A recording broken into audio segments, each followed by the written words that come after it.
Hello. Hi, we are on our day 7. 7 of our trip. Today is Friday. Yeah. And 7. right now, what time is it?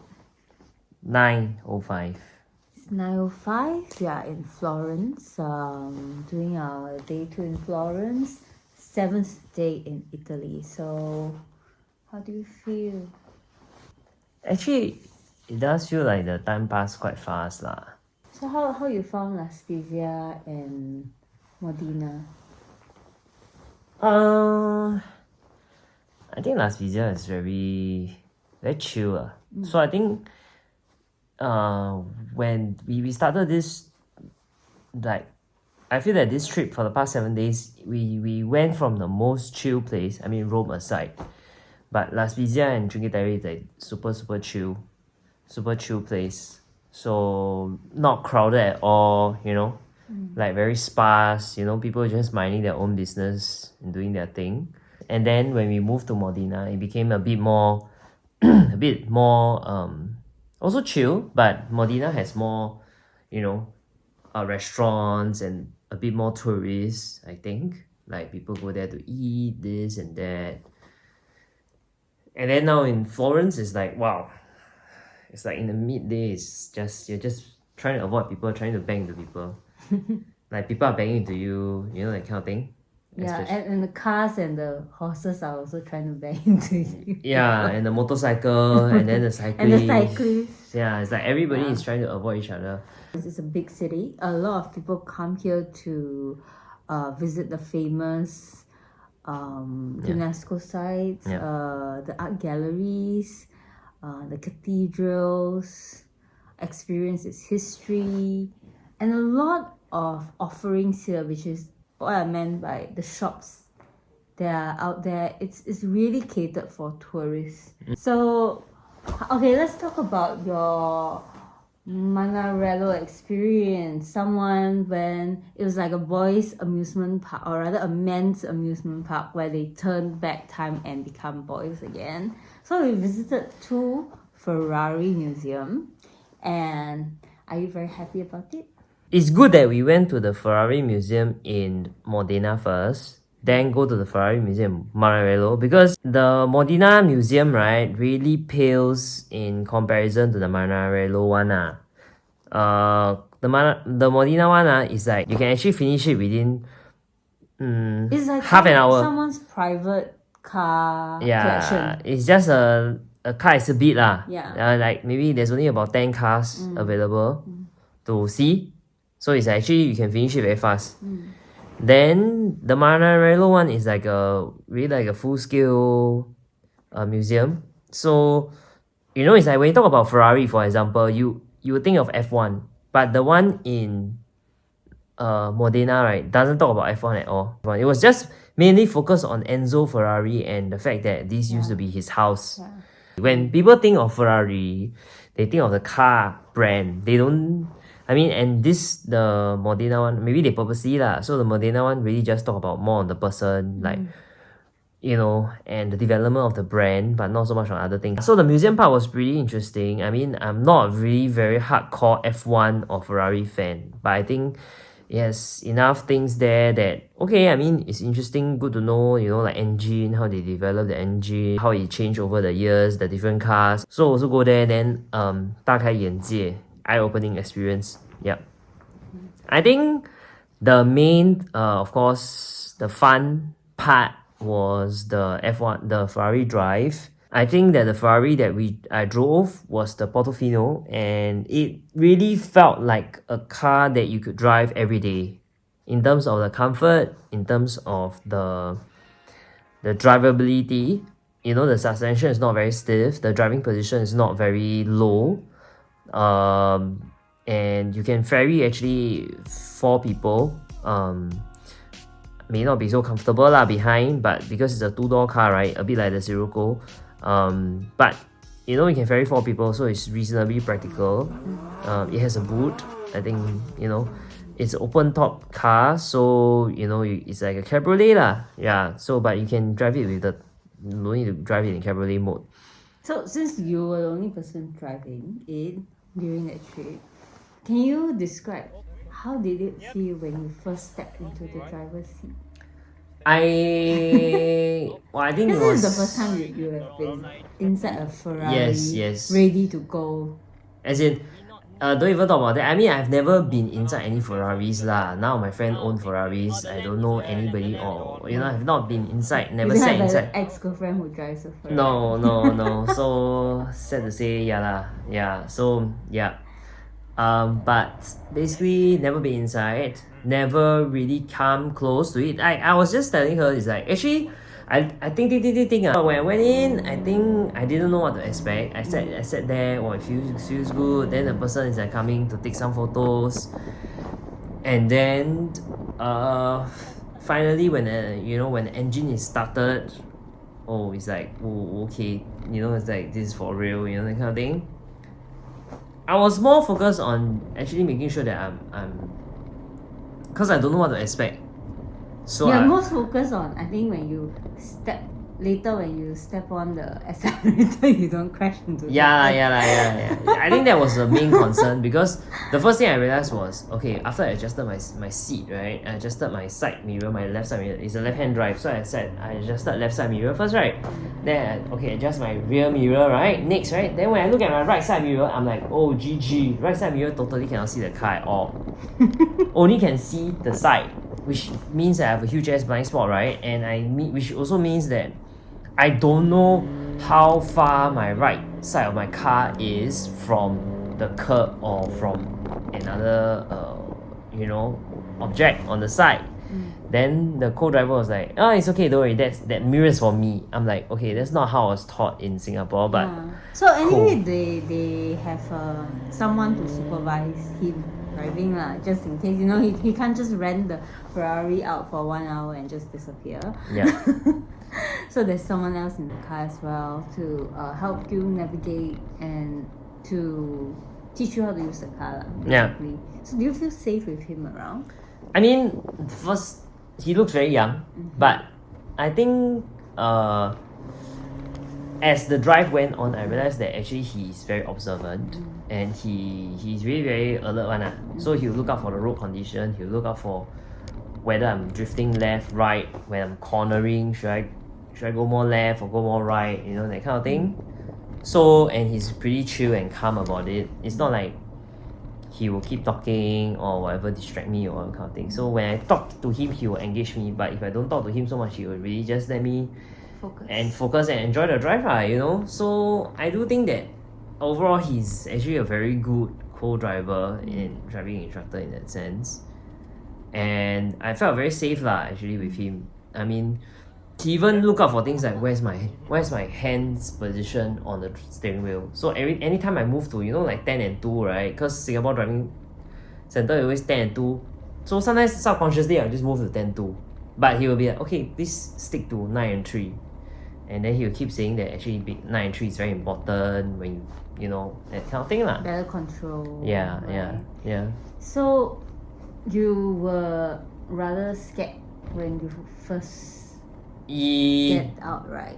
Yes, because it's like I still remember when you first went out, you actually went to the wrong lane. Yes. So you went into the oncoming train. Yeah, it's like the moment you turn right, then you Singapore naturally you turn right, you keep left ma. Then it's like the moment I turn right, I keep left, then I'll be like, oh shit, it's the wrong. Then I'll be like, okay. Then he was totally chill. He was like, okay, please keep right, that kind of thing. He never like scream or shout or like like get out of the car. Yeah, like yeah.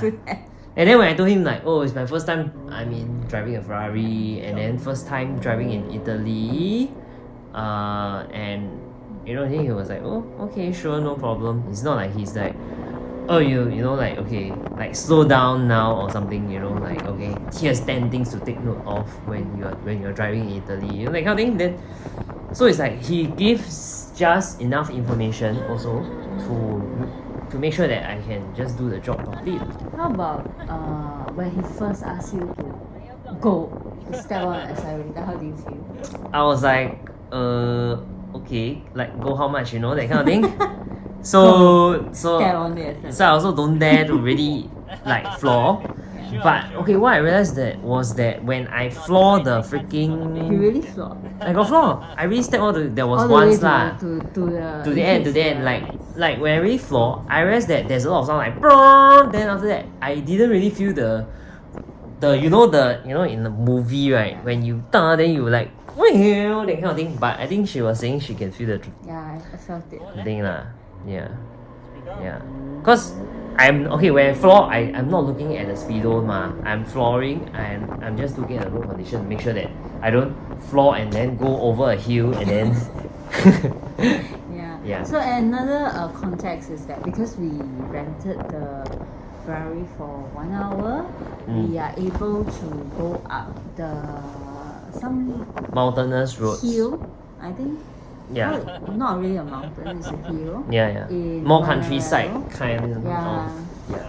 And something interesting is that they are not allowed to do test drive, renting out of cars during 1 p.m. to 3 p.m.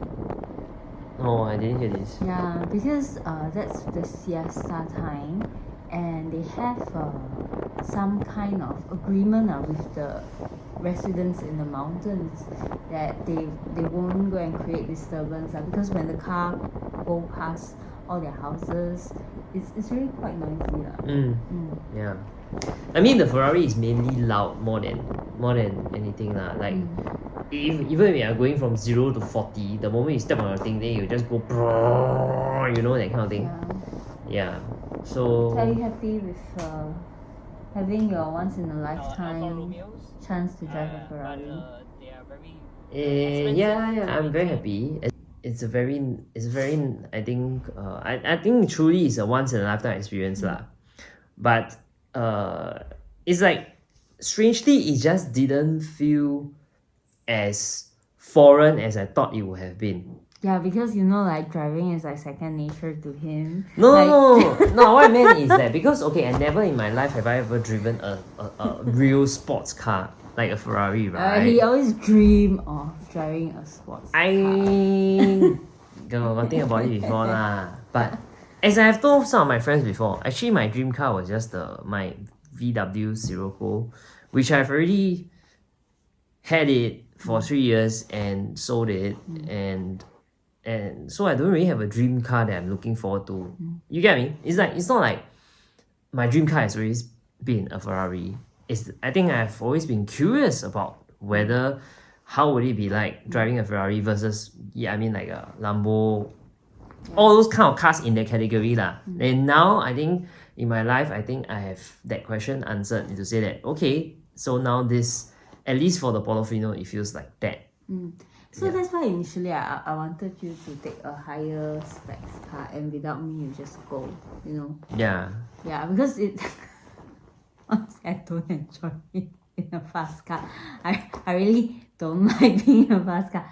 So if my partner, if he likes to experience it without me, that's fine. Yeah. But of course I understand that you want me to be in the car as well, because it's my birthday, right? And I appreciate that. yeah. It's just that that option is always open for you to go floor faster car next time. Without me. There's another thing which was quite interesting, is that actually you can't go into a Ferrari dealer and just buy a Ferrari. You can't. You have to be a client in order to buy the Ferrari. So you have to build relationships, something like a Hermes Chanel bag. Oh, so you have to buy what? Some Ferrari apparel first. No. 5 t-shirts. No. 3 caps. I don't think so. I think it's like, go over there, or tell them how much you love Ferrari, like job interview like that. Oh, okay lah. And then go there many times. Cause there's to a build limited that kind of stock, I guess. Yeah, then one day if there's a stock, then they will offer to sell you one. So something I'm not sure how true is it, if that applies in Singapore as well. But yeah, that seems to be the impression I got when I talked to the sales guy. Yeah, pretty interesting. Yeah. So okay, that more or less ended our Modena trip. I managed to also fulfill my dream of eating at Massimo Bottura's restaurants, although it's not Osteria Francescana, but I think we do. You must give some context. So Osteria Francescana is a It's a 3 Michelin star restaurant which voted the world's #1 best restaurant. So foodies, you know, you would know this this thing. So I only got to know about this restaurant a few months ago, less than 1 year ago, when I started to learn how to cook from masterclass. And from there I knew about the chef, and I wanted to give it a try because, you know, it's the world best restaurant, right? However, it's in 6 months booking in advance, so I didn't manage to book it. So I managed to book 2 other restaurants also opened by him, and it's way cheaper. So bill at these 2 restaurants add up to about probably 200 euros, right? That means 100 euros each. But the restaurant, the 3 Michelin star restaurant that I wanted to go, is 350 euros each. So I do think that we managed to save some money and still get some cheap thrill out of eating at the restaurants under the tutelage of Massimo Bottura. So yeah, it's pretty amazing. I really love Modena. Even the restaurants that's not opened up by him, all the food tastes so good. Yeah. Yeah, the chefs there, I think they know that they have to keep up to the reputation, and of course I think the ingredients there was so good. It's a combination of both, right? Yeah. The expectations, you because of the expectations, you need to produce good stuff, and you hire the right people. Yeah, it's overall a very good experience. To add cherry to the top, do they say that?